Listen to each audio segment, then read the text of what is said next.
กับสบายดีและสวัสดีจ้าพี่ทุกคนทางฝั่งไทยหรือฝั่งลาวหรือว่าต่างประเทศเนาะมื้อนี้มาพบกับ2น้องเอิญสาวลาวเก่ามื้อนี้เอิญสิไปเฮือนดีพี่น้อง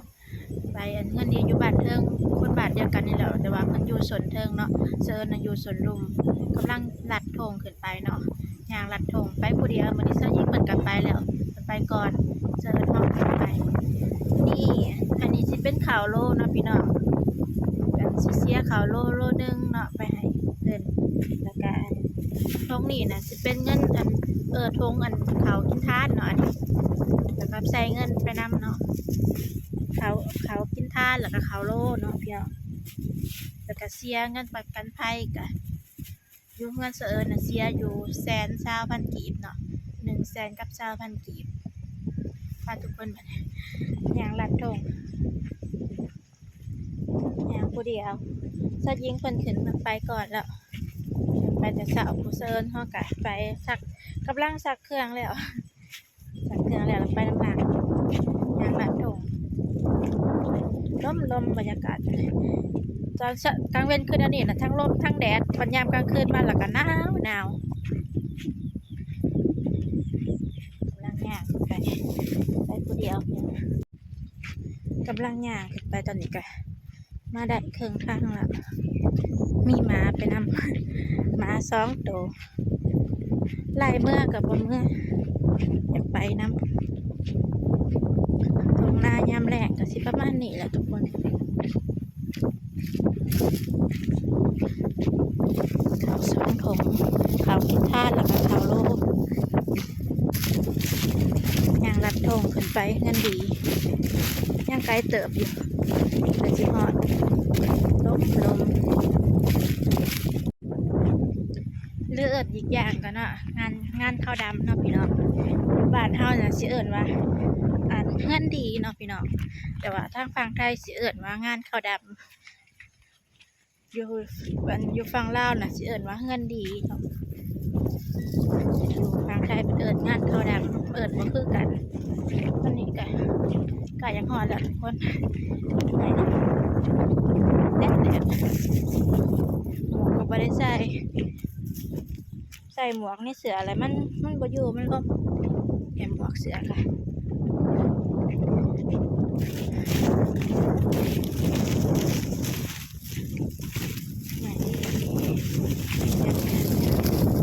มากอะไรบ่เมื่อแรงนะ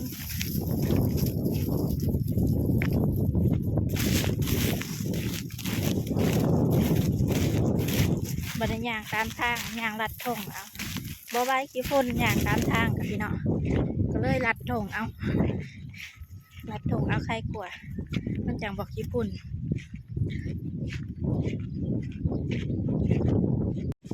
ตอนนี้ก็มาหอดแล้วทุกคนมาหอดงานแล้วก็ยิงมากับพ่อกับเจ้ายิงเราทีน้องออกมาทำอาชีพอื่นคนในงานกับลาอยู่พี่น้องนี่ใช่บังเขาอยู่ไหนบ่จดเสียงเขา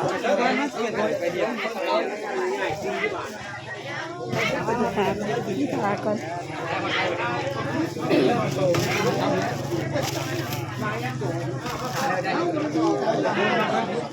เสียประกันภัยแล้วก็เสียค่าเขา120,000 กีบ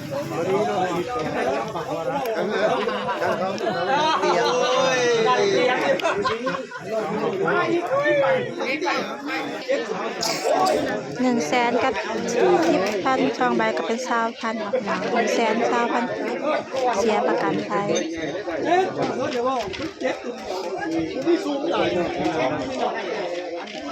เป็นกำลังหาชื่ออยู่11 คน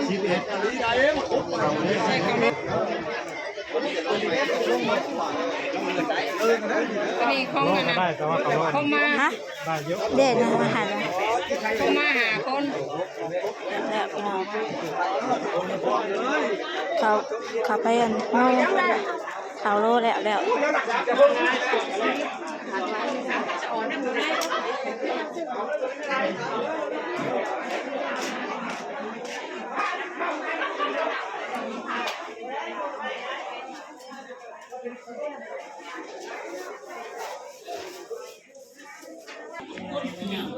เขามาเสียเขาอันนี้เขากินทานเนาะ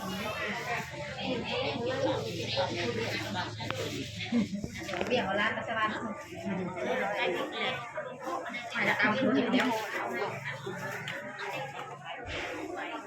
เย็บแถวแบบแม่ร้านเขาเดียวเก่าสลินเพิ่นก็มาแล้วทุกคนจะกลับพี่จันเนาะสยิงพี่จันสลินอยู่นี่เบิดเชิญมานำลังหมู่พี่น้องบรรยากาศในงานก็ประมาณนี้แหละพี่น้องคนหลายอยู่ทั้งหน้าทั้งหลังในหลังครัวทั้งหน้าเนาะอันนี้ทั้งนี้จะเป็นทั้งเงินครัวเนาะเป็นแต่งอยู่แต่งกินหนึ่งข้าวหนึ่งน้ำเนาะ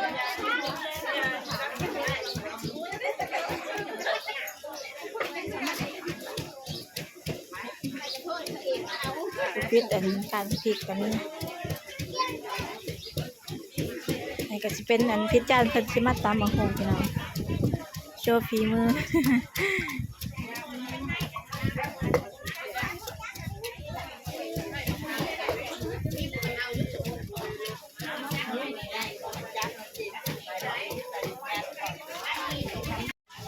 อันนี้เป็นเห็ดหูหนูนะพี่น้องเห็ดหูหนูก็จะเสียนั่นแกงเห็ดแกงใส่น้ำใหม่ใส่เพนอันนี้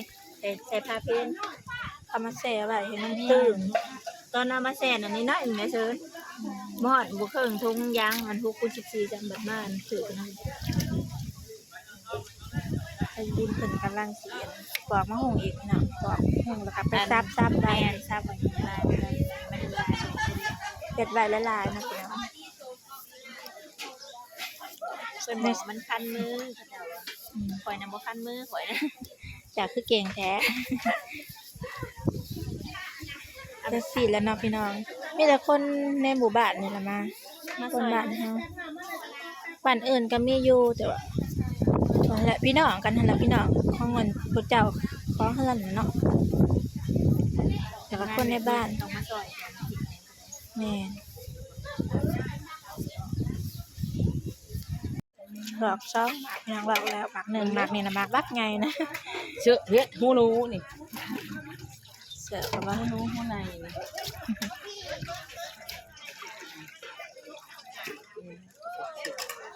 เป็นเสือไหลแล้วมันยืงแล้วแหละ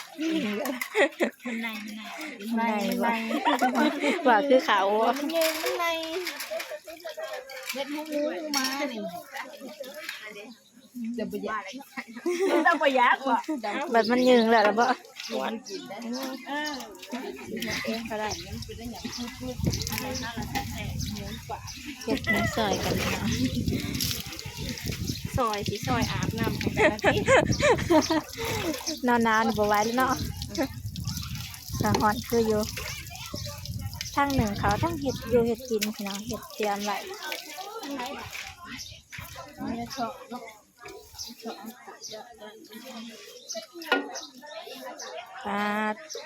แต่ละทงนิดหน่อยนะเอามาจนตอนมันยังแห้งนะตอนเอามาแช่นะ6คูณ14กำลังถึงมันถูกนะซ้ำเนาะเป็นกระซ้ำเลย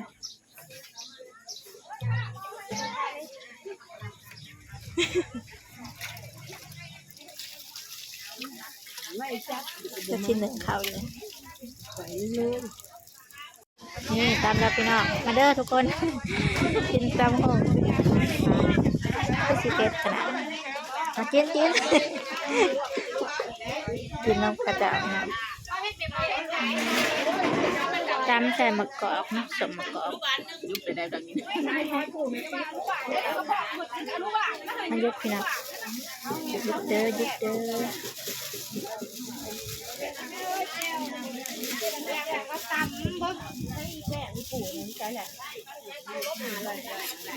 โอ้ยเฮ้ยเนาะเคยตับมันสิแซ่บบ่แม่นไหมค่ะแซ่บกูเคยแซ่บแต่ว่าต้องมีตัว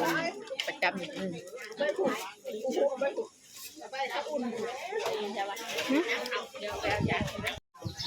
มีทุกคนตอนนี้ก็ข้าเจ้ากำลังพากันย่อผ้าเขา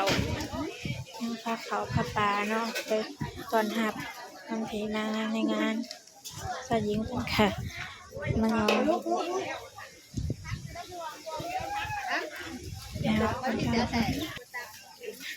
สวิงเดียวไปไป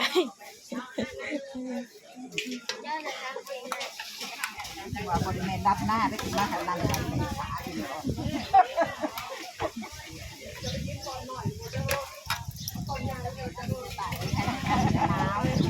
นย้อน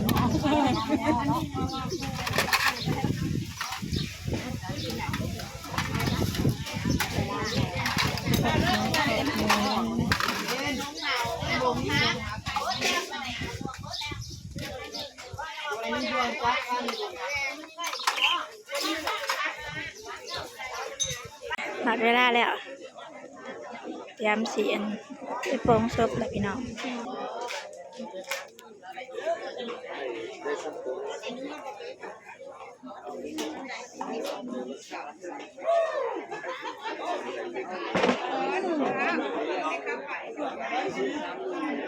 50 ลบตรงนี้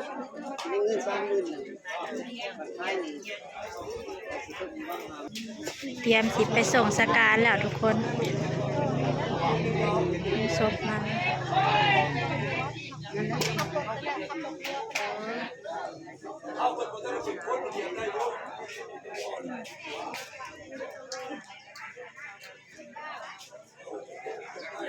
คนก็หลายพี่นะหลายอยู่คน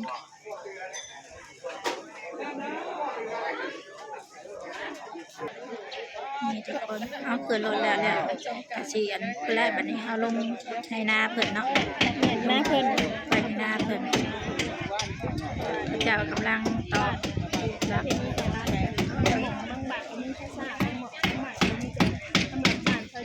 ผมเป็นรถแห่หมดวันนั้นรถกันโมเมนต์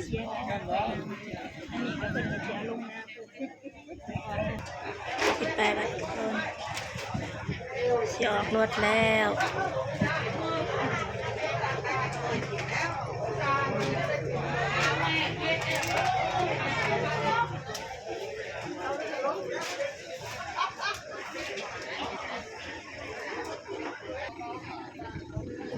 ก็จะมีลูกหลานเพิ่นเนาะบวชนำ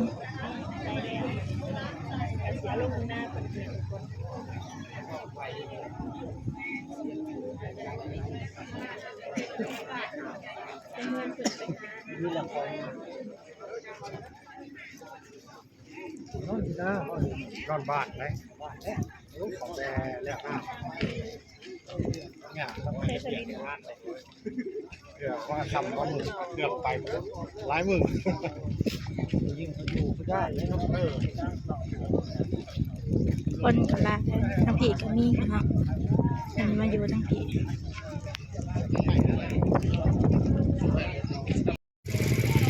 ไก่สิฮอดหน้าไปแล้วทุกคนบ่ไกลปานใดเวลานี่ก็พอดีเหมาะเจาะเนาะฮอดเวลา2 โมงแรงลุงเขาสะเอิญนั่นกะเพราะว่าอีแม่ให้เอิญลุงถ้าเพิ่นท่าเอิญลุงแล้วก็สะเอิญเกิดลุงเลยคนนี้ค่ะคนอยู่อันบ้านเทิงเขาอยู่ทางบ้านลุงผู้ย่างกันย่างผู้ขี่รถก็ขี่น้องพี่น้อง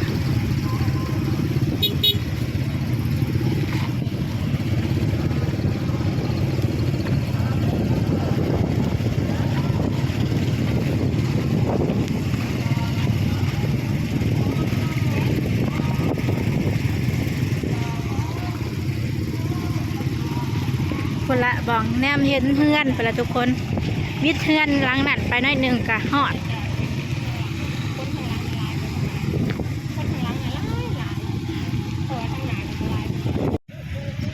ไปส่งสการลุงเนาะเพราะว่าแม่ให้เพิ่นท่าเอิญลุงเนาะลุงต้นบ้านเดียวกันเพิ่นอยู่บ้านเทิงเพิ่นอยู่บ้านลุงไก่ชิ้นหอดแล้วทุกคนบรรยากาศหลังกันหลายคนญาติพี่น้องอะไรทุกคน คนในบ้านกันญาติพี่น้องเพิ่น ปวดดอกแล้วคนบ้านน้องเบง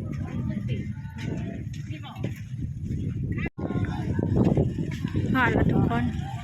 แวะเขาเลย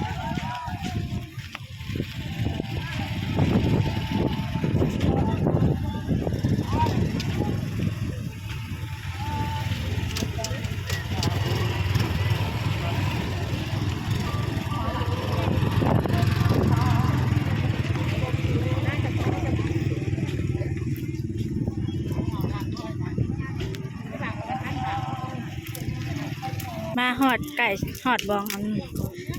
สูดซบแล้วก็พากันฮักเอาใหม่เนาะพี่น้อง ผู้ได้มากก็ต้องได้ฮักเอาใหม่ทุกคน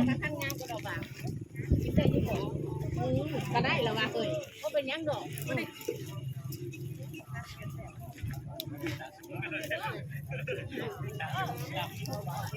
นี่เป็นกะทิ คนคลายน้ำขึ้นหน่อยแต่ว่า อาน้ำให้เนาะ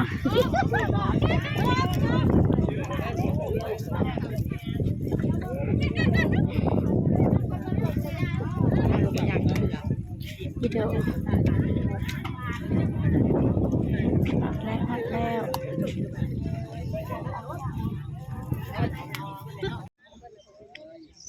ชุดเจ้าของมันยืนทาจะนอกนี่เด้อบ้างแล้วเพราะว่าชุดเจ้าจะตายเอาเข้ามาบ้านดีกว่าชุดเมาเนี่ยมาวางมาวางถ้าสวนแล้วแล้วกลับไปว่างใหม่พี่น้อง ขอต่างหน้าให้ได้ครอบครัวเพื่อนน้องอายุบ้านนี่คืออยู่ดีที่แน่นน้องมาส่งสกัดเพิ่นในสละเวลาอันนี้ค่าน้องกำมือเงินไม่สั้นก็ให้ตลอดปลอดภัยเด้อพี่น้องเด้ออายุดีไม่แห้งร่ำรวยน้ำกันน้องคนทุกข์ให้ลังนี้แล้วคุณเจ้ามาซอยก็พวกนี้ให้ลังเขาเงินในเต็มกระเป๋าเหล่าเขาไว้ล้นคือเด้อย่ามาจับจ่ายชื่อกำไรนั่นให้ลังโหมกำไรนั่นให้ลังโหมเนาะโอ้โหอะโมมาโมมาเพิ่นว่าโอ้โหอะโมมามุนมังมุนลังโหนตู้สาธุ แล้วก็คนเคยว่าก็ได้ ว่าเพิ่นครั้งสุดท้ายเนาะเอาอะไรก็ว่าโลดเอาก็สูญเสียศิลวัตใหญ่เพิ่นไปเลยเนาะยังเป็นศิลวัตน้อยยังสิได้อะไรต่อไปวัดเบิ่งนี่ละยังมุนไปโอ้ยอยู่ ฮะมีชงสการนะเด้อลุงเด้อ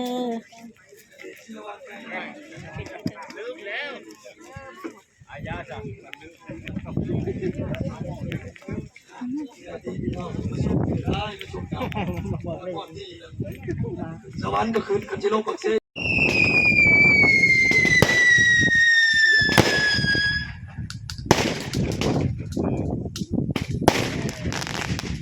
จุกแล้วพี่น้อง